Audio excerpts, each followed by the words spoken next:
인사 한번 하시겠습니다. 참 잘 만났습니다. 잘 만났습니다. 사랑과 축복하니 행복합니다. 사랑을 축복하니 행복합니다. 우리가 이 세상을 살아가는 하루하루가 정말 행복하게 살아가고 행복한 고백을 하면 하나님이 기뻐하시고 우리의 삶도 더 기쁨이 충만해질 줄로 믿습니다. 오늘 본문을 보면 온 땅이여 여호와께 즐거이 부를지어다 그랬어요. 온 땅이라고 그러니까 온 세상 만민이, 온 세상 만방이, 나무나 풀도 다 하나님을 찬양해야 될 것을 말씀하고 있어요. 그러면서 어떻게 하라고? 기쁨으로 여호와를 섬기면 노래하면서 그 앞에 나아갈지어다. 예배라는 것은 기쁨으로 드려져야 된다는 거죠. 주님 앞에 나가는 것이 기쁨이 돼야지 얽매임이 돼서는 안 된다는 거죠. 그 다음에 3절 여호와가 우리 하나님이신 너희는 알지어다. 여호와가 하나님과 우리가 다 믿으시죠. 그래서 그는 우리를 뭐한 자라? 지으신 자시오. 우리는 그의 것이니 그의 백성이요 그의 기르신 양이로다. 하나님이 우리를 양같이 아주 귀하게 여기신다는 거예요. 그 다음에 감사함으로 그 문에 들어가면 어디로? 그 문에 어디? 성전으로 찬송함으로 그 공정에 들어가서 그에게 감사하며 그 이름을 송축할지어다. 바로 감사의 삶, 긍정의 삶, 축복의 삶이 얼마나 중요한지 말씀해 주고 있어요. 그러면서 뭐라고 그래요? 대저 여호와는 선하시니 그 인자심이 영원하고 그 성실하심이 대대에 미치리로다. 하나님의 그 극진하신 사랑은 우리는 말로 표현할 수가 없죠. 그래서 우리가 때를 따라 공급하신 은혜를 주심으로는 살아가게 되는데 하나님은 우리를 예배하는 중에 찾아오신대요. 믿으시죠? 그래서 에베소 4장 22절로 24절 보면 이렇게 말씀해요. 너희는 유혹의 욕심을 따라 썩어져가는 구속을 쫓는 옛사람을 벗어버리고 오직 심령으로 새롭게 되어 하나님의 의와 진리의 거룩함으로 지으심을 받은 새 사람을 입으라. 우리는 새 사람입니다. 믿으십니까? 헌 사람은 우리 예수 믿기 전의 사람이에요. 새 사람은 예수 믿고 난 후의 사람입니다. 그래서 멀린 케더로스 목사가 예수님을 믿기 전에 이런 일이 있었다고 그래요. 그 어느 날 할아버지 할머니 손에 이끌려 반강제적으로 예배에 참석을 했답니다. 거기에 있는 모든 사람들이 불쌍하게 보였대요. 저 사람들 할 일이 없어가지고 저렇게 여기 앉아서 이러고 있나? 이렇게 좋은 세상에 그런 생각을 했다는 거예요. 그래서 그들이 불쌍해 보였어요. 그 바깥 세상은 너무 재밌고, 너무나 좋은데, 이 사람들이 바깥 세상에 좋은 걸 모르는구나, 이렇게 생각을 했다는 겁니다. 그러면서, 만약에 이 사람들이 그런 걸 안다고 그러면, 창고 같은 이런 방에 앉아가지고, 어떻게 여기서 예배를 드리고 있을까, 이런 생각을 했다고 그래요. 그런데 이제 찬송이 시작됐습니다. 예배가 시작됐어요. 그냥 찬송가를 부르는데, 다른 사람 막 입을 쩍쩍 벌리고 근데 자기는 가만히 있을 수가 없어서 입만 쩍쩍 벌리면서 찬송을 부르는 척 했다고 그래요. 그런데 갑자기 귀에다 입을 바짝 대면서 하는 말이 뭐라고 하냐면 뭐야? 무슨 말을 하고 있는 거야? 이제 이러다는 거예요. 뒤를 돌아봤는데 아무도 없고 자기 혼자 앉아있는 거예요. 근데 그 목소리가 또 들렸대요. 너는 오늘 밤 나를 믿기로 결심해야 한다. 만일 그렇지 않으면 때는 이미 늦을 것이다. 이렇게 말하더라는 겁니다. 그래서 그 말을 들으면서 이거는 뭐 그냥 잘못 들은 거겠지. 이렇게 생각하면서 머리를 흔들었는데 어떤 생각이 또 들었냐면 뭐라고? 반드시 늦고 말 것이라고? 그러면서 어떤 생각이냐. 이분이 바로 하나님이시구나. 하나님의 음성이 분명하구나. 이렇게 느껴졌다는 겁니다. 그래서 하나님은 바로 나를 알고 계시는구나. 나는 성광처럼 그것을 깨달았습니다. 라고 이렇게 고백을 했어요. 그러면서 또 이런 말을 했어요. 왜 이전에는 그것을 알지 못했을까? 하나님은 살아계시다. 내가 지금까지 갈구했던 모든 것은 하나님 안에서 찾을 수 있으며 하나님은 바로 내 모든 문제 해결자이다. 나는 나도 모르게 중얼거리고 있었습니다. 그러면서 대답을 합니다. 예, 하나님, 하나님께서 원하시는 대로 순종하겠습니다. 고백하고 그는 예수님을 영접하고 목사가 되기로 작정을 했다고 합니다. 뭐라고요? 하나님은 무소부지하신 분. 어딘지 계시는 분이다 그 말이에요. 안 계시는 곳이 없는 분입니다. 그래서 예배 시간에 예배를 한다는 것은 하나님을 찾는 시간이에요. 지금 뭐 비대면 예배 이런 소리 썼죠. 엊그저께도 우리 목사님들 만나서 이야기했습니다만 어제도 또 만나고 비대면 예배가 뭐냐. 비대면 예배가 지금까지 비대면 예배라는 게 어디 말도 그런 말도 없었다. 그렇죠? 일제시대 그 학정소들도 다 예배는 드렸다는 거예요. 예배 못 드리게 안 했다는 거예요. 6.25 때 전쟁 중에서도 예배 못 드리게 안 했다는 거예요. 근데 지금은 예배를 못 드리게 하고 있다는 거예요. 예배를 못 드리게. 예배를 드리면 고발한다고 그러고. 그럼 우리가 이제 고발해야 돼. 그래서 이제 저기 뭘 써붙였는데 이제 더 강력한 단어를 사용해서 좀 써붙여놔야 되겠어. 예, 담임 목사 허락 없이 교회에 들어오는 사람은 전부 형사고발했음 이렇게 써놔요. 이렇게 만수교회는 그렇게 하니까 아무도 안 듣는데. 그래서 예배드리는데 방해를 안 받는데.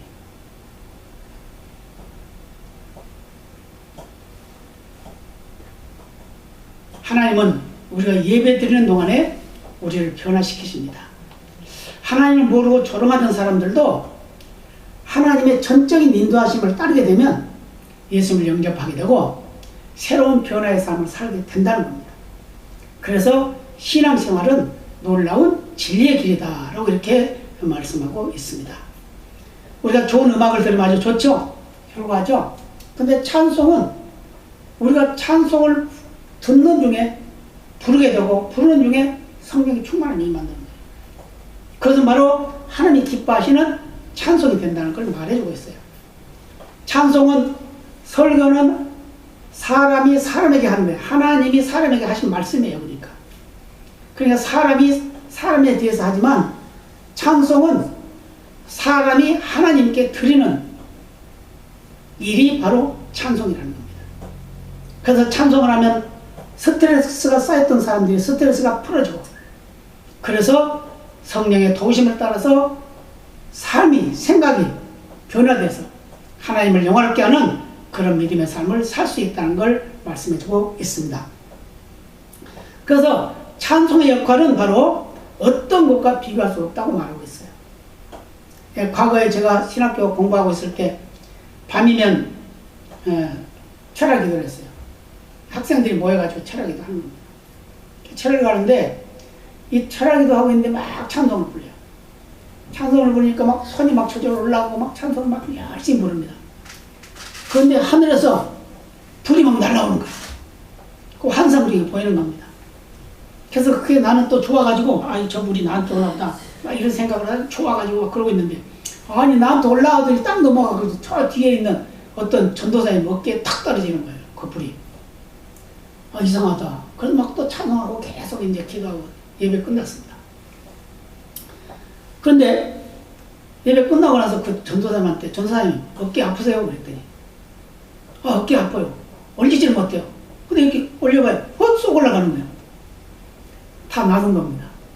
찬송 중에 하나님께서 그를 치료해 주십니다. 이렇게 하나님께서 우리의 찬송을 아주 좋아하신다는 걸 믿으시기 바랍니다. 그래서 찬송을 막으면 안 돼요. 예배를 막으면 안 되는 거예요.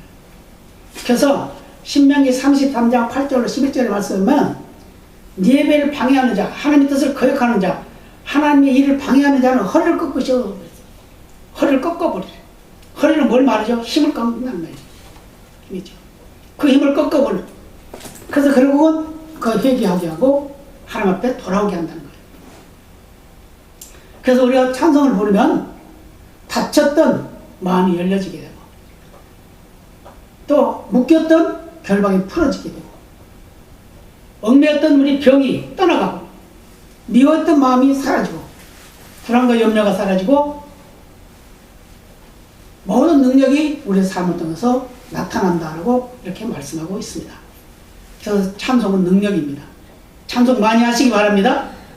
찬송 많이 하시기 바랍니다. 예, 그래서 에베소서 1장 3절에 이렇게 말씀해요. 찬송하리로다. 하나님 곧 우리 주 예수 그리스도의 아버지께서 그리스도 안에서 하늘에 속한 모든 신령한 복으로 우리에게 복 주시되. 그랬어요. 뭐하면? 찬송하면 복 주신대요. 무슨 복을? 신령한 복. 여러분 찬송 많이 하시기 바랍니다. 찬송 중에 주님이 주시는 복을 받는다 그 말이에요. 그래서 찬송을 열심히 하시기 바랍니다. 아멘. 그래서 사람들은 대부분 네가 가장 중요한 게 뭐냐 그러면 우리가 가지고 싶은 거, 물질, 재산 뭐 이런 거죠. 그냥 돈이 좋다. 뭐 어르신들한테도 뭐 그런다고 그러면 여쭤보면 아들이 뭘 주면 좋겠냐 그러면 어떤 사람 옛날에는 뭐 그 아들이 잘 되고 뭐 어쩌 이랬는데 지금 안 그렇대요. 돈 주는 게 제일 좋다고 그래요. 돈이 그만큼 중요하다는 거죠. 그런데 우리가 믿음을 가지고 있는 하나님의 사람이라고 하면은 돈보다 더 중요한 건 우리의 믿음이다. 예. 그래서 자녀들에게도 믿음의 그 유산을 물려주면 그 자녀가 절대로 망하지 않는다고 합니다. 그러나 많은 재산을 물려주면 그것 때문에 타락해서 나쁜 사람이 되고 만돼요. 그래서 중요한 건 많은 재산을 주기 전에 믿음부터 주라는 거예요. 믿음을 많이 줘가지고 그 믿음이 굳건하게 자랄 수 있도록 그렇게 키워주는 것이 바로 부모들이 해야 할 일이라는 걸 말씀해 주고 있습니다. 그래서 백화점에 가면 많은 물건들이 진열되어 있죠. 근데 그 물건들은 신분의 고저를 막론하고 똑같이 다 골라간단 말이에요. 어떤 사람이 좋은 거 가지고 어떤 거 나쁜 거 가져가는 게 아니라 다 골라서 가져갈 자격이 있는 거예요. 약한 사람이나 강한 사람이나 부자나 강한 자나 자기가 가지고 싶은 것은 골라서 가져간다는 거예요. 그래서 우리의 삶도 내가 잘난 사람이나 못난 사람이나 똑똑한 사람이나 미련한 사람이나 하나님께서는 우리를 특별하게 대우하신다는 걸 믿으시기를 바랍니다. 그래서 우리의 정신이 이대해지고 우리의 생각이 이대해지면 우리는 큰일을 할 수 있다는 겁니다. 그래서 최악의 여건 속에서도 최선의 것을 이룰 수 있는 사람들은 그게 바로 위대한 정신을 가진 사람들이다 라고 이렇게 말씀하고 있습니다. 그래서 이런 것들이 귀하고 값진 것이라고 말하고 있어요. 근데 그것이 뭐냐? 영적인 지식이라는 거예요. 영적인 능력이라는 겁니다. 영적인 복이 바로 가장 귀한 복이고 은혜라는 걸 믿으시기를 바랍니다. 그래서 미래가 확실한 사람은 현재 연연하지 않습니다. 실망하지 않는다 그 말이에요. 미래를 기대하는 거예요. 기대, 바라보고.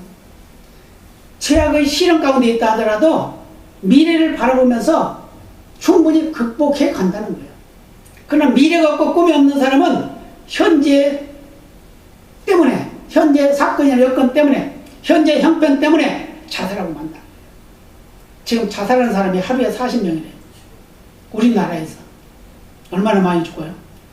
근데 왜 죽냐 했더니 힘들어서 죽네. 힘들어서. 누구 때문에 죽는 거예요? 자기 혼자 죽는 것이 아니라 누구 때문에, 무엇 때문에. 그런데 성도가 받은 복 중의 복이 뭐냐? 미래에 대한 보장입니다. 아멘? 무슨 보장이에요? 천국 가는 거예요. 천국에 가면 다 이 세상에 없는 것 다 이룰 수 있어요. 그러나 우리가 이 세상에 다 가지고 있다 하더라도 지옥에 간다고 하면 그거보다 더 억울한 일이 어디 있냐고 말이에요. 그러죠? 아니 재산이 18조나 되는 사람도 천국에 못 가잖아요. 그죠? 그 재산 가지고 천국 가는 게 아니다고 말이에요. 그래서 우리는 불확신과 확실한 것보다는 확실한 것을 우리가 추구해야 된다는 걸 말씀해 주고 있습니다. 그래서 야곱이 확실한 것을 가지고 천사와 씨름을 했습니다. 그렇죠? 왜요? 자기 재산이 엄청나게 많았어요. 20년 동안 외삼촌 집에 살면서 아내 4사람 또 재산이 뭐 빈손으로 갔던데 엄청나게 2대나 이루었다 그러죠. 2대. 한때가 얼마나 되는지 모르겠습니다만 엄청나게 많은 재산을 이루었단 말이에요. 그런데 그것을 자기 생명 때문에 자기 형이 무서워가지고 그 재산을 형한테 바치는 거예요. 일부를 바쳐 반을 나눠가지고 형한테 드리는 거예요. 그래 이렇게 생명이 중요하다는 걸 말해주고 있어요. 그러고 나서 그것도 모자라서 뭐 했어요? 하나님 앞에 기도하잖아요. 이렇게 재산을 많이 주면 형이 노함을 풀 거야 라고 생각했는데 또 불안해, 초조해. 그러니까 하나님께 기도해요. 하나님께 기도하니까 하나님께서 천사를 보내가지고 야곱의 기도를 듣습니다. 씨름을 해요. 근데 씨름이라는 것이 사실은 우리가 일상적으로 생각하는 그런 씨름보다 더 격렬한 씨름이에요. 싸움이에요. 싸움. 어떻게? 레슬링 하는 거지. 그럼 레슬링 알아요? 레슬링. 레슬링은 어때요? 막 경기 막 때리기도 하고 막 차기도 하고 그냥. 씨름은 어떻게 해요? 그냥 들었다 던지기만 하잖아요. 그래서 더 무서운 것이 레슬링. 레슬링을 하듯이 그렇게 했다는 거예요. 그랬더니 천사가 이기지 못하고 나 이제 놔두라, 나 가야 되겠다. 그러니까 아닙니다. 나를 축복하지 않으면 나 못 보냅니다. 그렇게 떼를 썼어요. 그러니까 어떻게 해요? 환도뼈를 쳤죠. 환도뼈는 뭘 말합니까? 생명을 말합니다. 옛날에 환도뼈 부서지면 죽었어요. 근데 그 환도뼈를 쳤는데 그것은 바로 네 생명과 바꾸겠다. 이 말이에요. 근데 야곱은 좋습니다. 내 생명을 가져간다 하더라도 나는 복을 받아야 되겠습니다. 나를 축복해 주세요. 이랬다는 거예요. 그랬더니 그 천사가 뭐라고 그랬어요? 내 이름이 무엇이냐? 야곱입니다. 이제는 너를 야곱이라 하지 아니하고 이스라엘이라 하라. 그 말은 무슨 말이에요? 하나님과 겨루어서 이겼다. 좀 더 격렬하게 말하면 하나님과 싸워서 이겼다. 그런 의미예요. 그리고 그 민족을 통해서 세계가 복음화될 것을 말씀하고 있다. 그 말이에요. 그래서 이스라엘, 그래서 우리는 믿는 사람 뭐라고 그래요? 영적인 이스라엘이다. 영적인 이스라엘 사람들은 어떻게 해요? 하나님과 싸워야 돼. 자꾸 어떻게 해요? 기도로 싸워야 돼. 그런 역사가 나타나요. 그래서 성도들 가운데 상당히 많은 수가 계산을 하고 살아갑니다. 계산을 하고 살아가요. 다 자기 고집이 최고라고 그래요. 자기 생각이 최고라고 그래요. 그래서 하나님의 말씀을 듣지 않으려고 해요. 그래서 만나서 같이 이야기를 해보면 자기가 최고예요. 다른 사람은 절대 용납하지 않으려고. 이게 우리 인간의 모습이에요. 그러나 하나님께서는 그렇게 생각하지 않는단 말이에요. 욥이 뭐 나쁜 짓에 대해서 그 어려움을 당했습니까? 욥이 얼마나 훌륭한 사람이에요. 하나님이 인정한 사람이잖아요. 정직한 사람이고 깨끗한 사람이고 의로운 사람이고 하나님이 인정한 그런 사람. 그런데 그가 어떻게 돼요? 결국 하나님과 다투게 되죠. 다투게 돼. 많은 친구들이라서 그를 정죄합니다. 내가 뭐 잘못한 게 있냐? 나는 잘못한 거 하나도 없다. 근데 하나님이 찾아오셨어요. 하나님 앞에 기도해요. 나를 차라리 데려가세요. 나 죽고 싶어요. 나 살기 싫어요. 이렇게 고통스러우면 나 안 살 테니까 빨리 데려가세요. 그러니까 하나님이 따지죠. 네가 바로 누구냐? 도대체 내가 누구냐? 그러죠? 그러면서 하신 말씀이 뭐예요? 내가 천지를 창조할 때 너 뭐 했냐? 내가 큰 짐승을 만들 때 너는 뭐 했냐? 뭐 이렇게 막 따지죠. 그러니까 욥이 뭐라고 그래요? 하나님, 지금까지는 내가 하나님을 귀로 만들었었는데 이제는 눈으로 보게 되었나이다.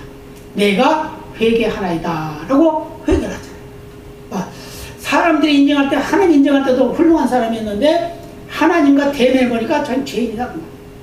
우리는 다 하나님과 대면하면 다 죄인입니다. 그럼 우리는 회개할 수밖에 없어요. 그래서 우리는 하나님과 항상 회개. 그래서 우리는 감사한 믿음으로 하나님께 영광을 돌려야 돼요. 그래서 예배 정성을 다해야 됩니다. 이게 바로 믿음의, 찬송의, 감사의 모습입니다. 그래서 감사할 때 하나님께서 복을 주시고 감사할 때 우리에게 인정을 해주신다는 거예요. 그래서 감사하지 못하고 불평하고 불만하면 하나님께 기뻐하지 않는다는 거예요. 그래서 감사해야 됩니다. 감사하시길 바랍니다.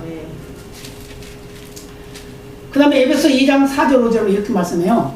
긍휼의 풍성하신 하나님이 우리를 사랑하시는 그 큰 사랑을 인하여 허물로 죽은 우리를 그리스도 예수와 함께 살리셨고 이렇게 말했어요. 긍휼의 풍성한 하나님. 긍휼이 뭐죠? 우리를 불쌍히 본다고 말해요.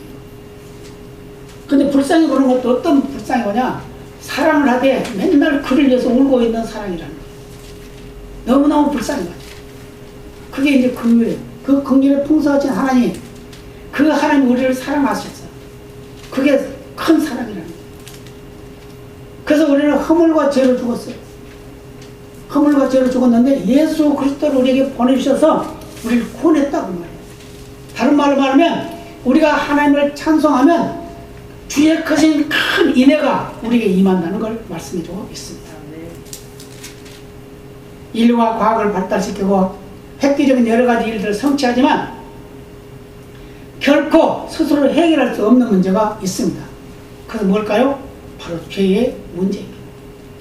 성경은 모든 사람이 죄 아래 갇혀 있다고 말씀하고 있습니다. 그런데 인류는 이 문제를 해결하려고 수없이 많은 노력을 했어요. 중국의 징시 황제는 불로 불사약을 먹고 그래도 죽었어요.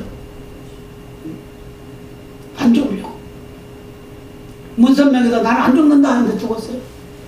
안상우도 안 죽는다 그래서 죽었어요. 다 죽습니다. 왜요? 이 죽음이라는 것은 누구도 막을 수가 없어요. 하나님이 연장해 주지 않으면 소용없다 그 말이에요. 우리가 매일 병들어 누워있어도 하나님 그 생명을 연장해 주면 사는 거예요. 그러나 아무리 건강하고 튼튼하고 별걸 다 가지고 있고 힘이 세도 하나님이 불러가면 끝나는 거예요. 그것 때문에 어떻게 돼요? 우리의 죄의 문제는 해결할 수 없는 것이 그 해결할 수 있는 길은 바로 예수 믿는 것이다. 예수 앞에 우리를 내려놓는 것이다. 예수 앞에 우리를 두는 것이다. 그걸 말씀하고 있습니다. 그래서 많은 종교들이 나름대로 이 죽음에 대해서 죄에 대해서 해결해 보려고 많은 접근을 했어요. 그랬는데 아무도 그걸 찾지 못했습니다. 소크라테스도 그걸 찾지 못했어요. 철학을 전공하는 사람들도 찾지 못했어요. 그래서 그랬어요. 제자가 물어봅니다. 선생님, 우리가 죽으면 어떻게 됩니까? 이 사람아, 내가 살아서도 어떻게 되는지 모르는데 죽어서 이걸 어떻게 알겠나? 그런데 예수님은 대답하셨습니다. 뭐라고 대답했어요? 천국에 간다. 예수 믿으면 천국에 간다. 나로 말미암아 천국에 간다. 라고 말씀하셨다. 그 말이에요. 그거를 감사해야 되잖아요. 네. 해결할 수 없는 문제를 해결해 주신 예수님이 계시니까 감사해야죠. 아멘입니다. 그래서 이 문제는 하나님의 아들 예수 그리스도만이 해결할 수 있다. 믿으시기 바랍니다. 그래서 우리는 이웃의 작은 허물도 용서해 줘야 돼요. 얼마 전에 모임이 있어서 제가 기도할 순서가 있었습니다. 근데 기도하는데 이런 기도가 나와요. 하나님, 나는 하나님으로부터 1만 달란트의 빚을 졌는데 그걸 갚음받고 탕감받았는데 내 형제의 100배 내는 빚진 것을 내가 용서해 주지 못하고 탕감해 주지 못했습니다. 용서해 주옵소서 라고 이렇게 기도를 했어요. 그때 어떤 목사님 그래요. 목사님, 나는 목사님 기도 듣고 나 스스로를 돌아봤어요. 하나님은 수없이 많은 것을 우리에게 용서해 준 나는 내 형제를 용서하지 못했더라고요. 이렇게 말해요. 목사가 말씀을 몰라서 그렇겠습니까? 그때 성령께서 감동하신 대로 하나님이 하시는 거예요. 쓰시는 거예요.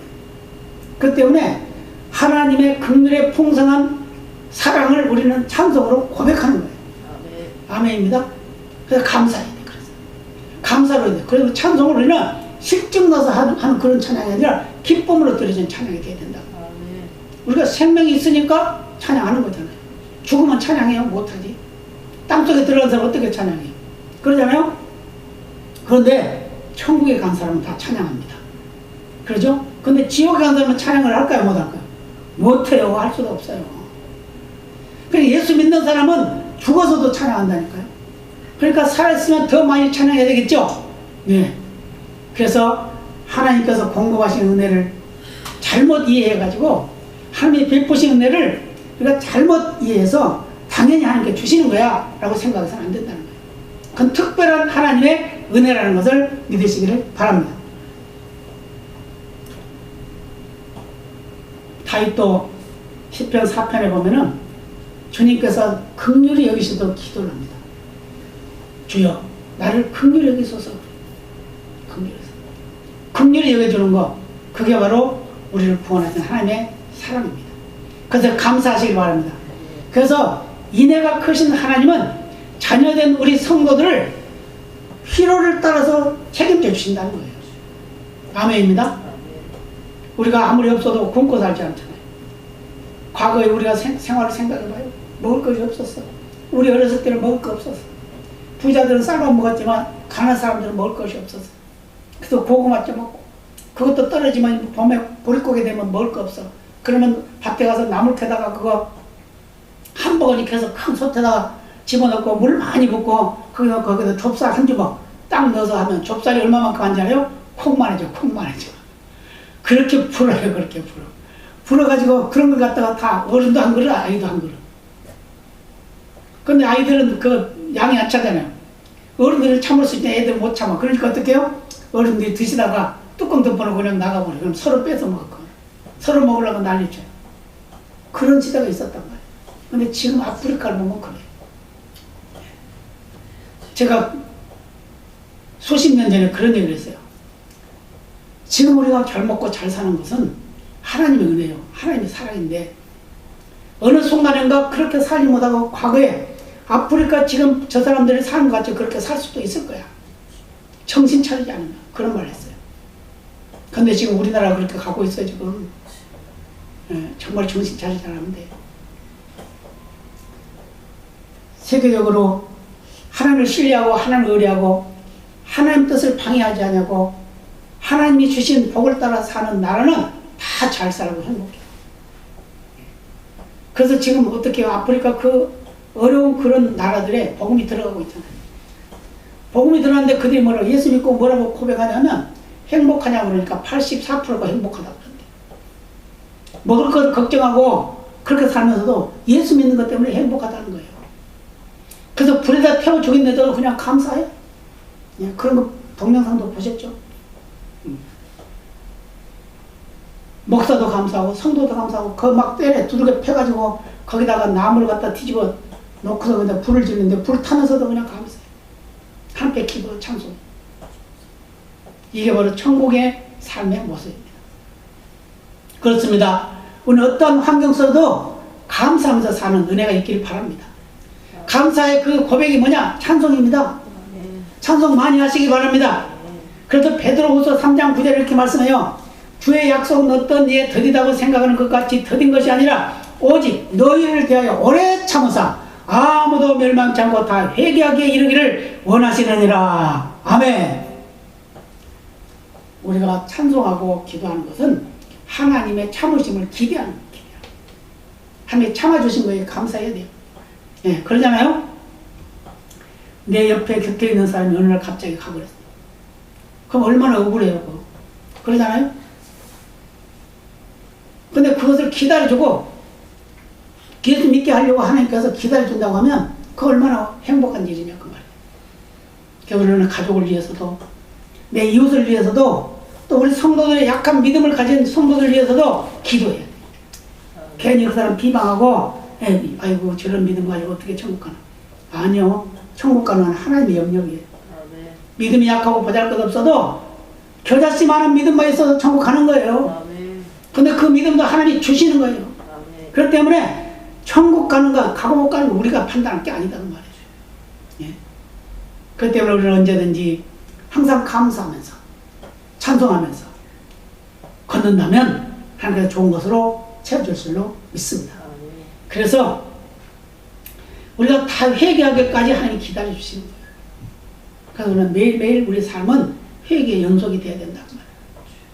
그래서 우리는 그를 정죄하려고 하지 말고 또 그를 비방하려고 하지 말고 오히려 축복하면서 하나님이 우리에게 주신 복을 따라 사는 그런 삶이 되어야 될 줄로 믿습니다. 우리에게 하나님께서는 충분한 시간을 주셨어요. 네. 매일매일 열매를 맺도록 은혜를 허락하셨다 그 말이에요. 그런데 불구하고 우리는 매일매일 열매를 맺지 못하고 살아가는 것이 우리의 모습입니다. 그래서 뒤를 돌아보면 아이고 그때는 그렇게 하지 말았어야 되는데 아이고 그러지 않았어야 되는데 후회하죠. 후회하면 이미 때는 늦어. 그러나 후회 뭐 안 하는 것보다 낫지. 그러잖아요. 우리가 죄를 지었을 때 그 죄를 회개하는 것이 낫지 회개하지 아니하고 천국에 못 가고 지옥 가는 건 안 되잖아요.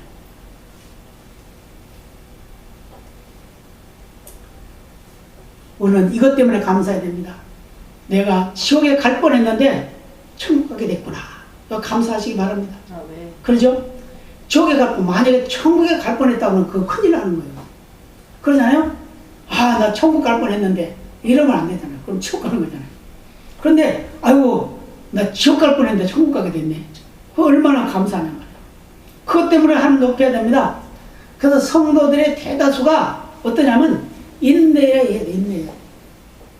그래서 하나님의 뜻 안에서 인내가 있잖아요. 인내가 있어. 밭에다 씨를 뿌렸습니다. 근데 많은 싹이 났어요. 근데 자라는 거 보니까 가라지가 자라고 있어요. 그래서 물어봅니다. 주인한테 가서. 아니, 가라지가 많이 났어요. 그래? 그 원수가 뿌렸구나. 아, 그러면 주인님 그거 다 뽑을까요? 아니야, 뽑지 마라. 그거 뽑다가 진짜 알고 뽑으니까 뽑지 마라. 언제까지? 추수 때까지 그냥 놔둬라. 그래서 추수할 때 따로 걷어가지고 불에 태우고 알고 곳간에 들이자. 무슨 말이에요? 성도 중에 마음에 안 드는 성도가 있어. 아이고, 나는 아무리 집사 때문에 교회 못 가. 그런 사람도 있어. 어떤 모임에도 가면 그래. 아이, 난 누구 때문에 안 가. 이런 사람도 있어. 누구 때문에가 아니요. 나 때문이야, 모든 게 다. 그러잖아요? 모든 건 나 때문이라고. 그래서 내가 거기에 내가 소속되어 있다는 게 감사하고, 내가 그 일을 할 수 있다는 게 감사하고, 내가 하나님을 자랑하고 증거할 수 있으니 감사해야 돼요. 그래서 매일매일 찬양과 감사로 예수님의 이름을 높여야 됩니다. 믿으시기 바랍니다. 그래서 우리의 마음을 비워야 돼요. 그래서 우리는 약속을 이루어가는 겁니다. 성미가 급한 사람들은 그러죠. 왜 주님 오신다고 하는데 아직까지 안 오지? 옛날에 어떤 할아버지가 98세인가 이렇게 살다가 돌아가서 94세 때 저를 만났는데 이분이 아, 집사님, 나는 17살 때 예수 믿었어. 근데 그때 설교 드리면 주님 곧 오십니다. 곧 오신다고 그랬어. 그런데 아직까지 안 와. 네, 지금 94세입니다. 예, 집사님. 집사님이 돌아가시기 전에 오실 수도 있고요. 집사님이 돌아가시고 난 후에 오실 수도 있어요. 근데 집사님이 돌아가시면 더 행복하죠. 그때는 주님 만나야 되니까. 그런 얘기를 했어요. 그러나 우리는 이 세상 살아가는 하루하루 삶은 하나님의 섭리 안에 있다는 걸 믿으시기 바랍니다. 그래서 매일매일의 삶은 우리가 감사하면서 살아가야 돼요. 그래서 에스겔 18장 23절 이렇게 말합니다. 나 주 여호와가 말하노라. 내가 어찌 악에 죽는 것을 조금인들 기뻐하라. 그가 돌이켜 그 길에서 떠나서 사는 것을 어찌 기뻐하지 아니하겠느냐. 악한 자가 회개하는 것을 기뻐한다는 거예요. 근데 악한 자가 죽는 것을 기뻐하지 않는데요. 예. 그게 하나님이라는 거예요. 또 디모데전서 2장 4절은 뭐 이렇게 말해요. 하나님은 모든 사람이 구원을 받으며 진리라는 데 이르기를 원하시느니라. 하나님은 모든 사람들이 구원받기를 원하셔요. 그래서 모든 사람을 참아주시는 거예요. 그래서 우리는 그런 하나님을 찬송을 통해서, 찬양을 통해서 다른 사람이 그 찬양을 듣고 회개할 수 있도록, 다른 사람이 그 찬양을 듣고 감동받을 수 있도록 우리는 간절한 마음으로 찬송을 해야 될 줄로 믿습니다. 그래서 우리의 복음을 듣고 찾아와서 나 어떻게 하면 천국 갈 수 있냐고 물어볼 수 있는 그런 감동적인 삶을 사는 우리 모두가 되어야 될 줄로 믿습니다. 우리의 삶에서는 하나하나 찾아오면 감사 안 할 것이 하나도 없어요. 그러죠? 아침에 일어나면 감사하잖아요. 아침에 일어나면 야, 오늘도 일어났구나. 오늘도 생명 연장해 주었구나. 오늘도 어떻게 살아갈까? 하나님 영광에서 살아야지. 이렇게 해야지.